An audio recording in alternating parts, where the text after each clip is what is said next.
তোমার এইরকম যেন কখনো চিন্তা না হয় যে হচ্ছে আমি যদি আমার ভর্তি পরীক্ষার সময় আর একটু ভালো করে পড়তাম, আর একটু ভালো করে পড়লে হচ্ছে আমি হয়তো চান্স পেতাম, এই কথা যেন তোমার মাথায় কখনো না আসে।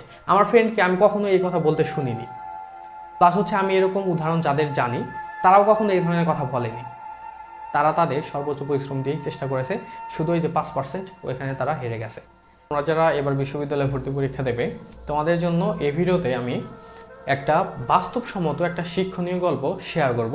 তুমি হয়তো ইতোমধ্যে আমাদের টাইটেল দেখে বুঝতে পেরেছো, এটা হচ্ছে ভর্তি পরীক্ষায় চরম ব্যর্থতার একটা গল্প। এই গল্পটা এতটাই বাস্তব, আর তুমি যদি এই গল্প শুরু থেকে শেষ পর্যন্ত দেখো তাহলে অবশ্যই তোমার চিন্তা ভাবনার মধ্যে অবশ্যই কিছুটা হলেও পরিবর্তন আসবে।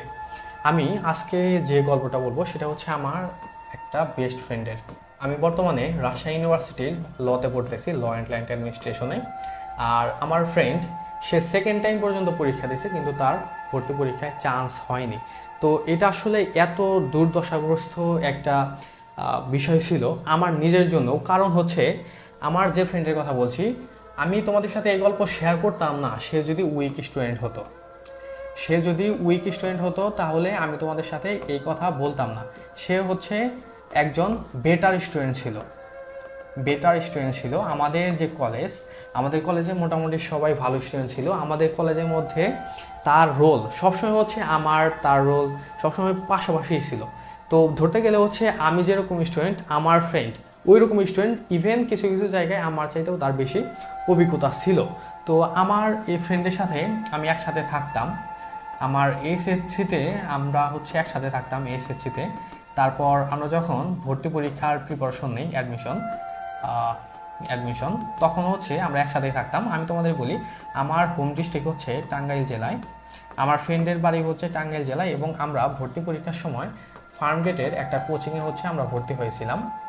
আর আমরা হচ্ছে ধানমন্ডির একসাথে একটা বাড়িতে থাকতাম। তো আমাদের প্রিপারেশন এরকম ছিল, আমরা একসাথে ভর্তি হয়েছিলাম কোচিংয়ে, প্লাস হচ্ছে আমরা একসাথে কোচিংয়ে যাইতাম, একসাথে কোচিং থেকে আসতাম, কোনো একটা বই কিনতে হচ্ছে একসাথে বই কিনতাম।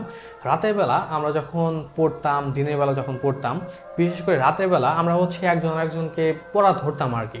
তো আমার ফ্রেন্ডকে আমি কখনোই পড়া ধরে কখনো কখনো হচ্ছে কোনো জায়গায় আটকাতে পারতাম না। সব পারতো, ইংলিশ, বাংলা, জিকে যেটাই বলো, সব জায়গায় হচ্ছে সে ভালোই পারতো। মানে এটা দেখে মানে বলাই যাবে না সে হচ্ছে ভর্তি পরীক্ষায় তার কোনো ল্যাকিং ছিল বা সেরকম পারে না, সেরকমও না। আর তুমি যদি বলো যে সে কীরকম পরিশ্রম করছে, ইন্ডাস্ট্রির কথা যদি বলো, আমি ভর্তি পরীক্ষায় অ্যাভারেজ 15 ঘন্টার মতো পড়তাম। ও যদি কমও পড়ে থাকে, ও নিজে হচ্ছে 13 থেকে 14 ঘন্টা করে পড়তো।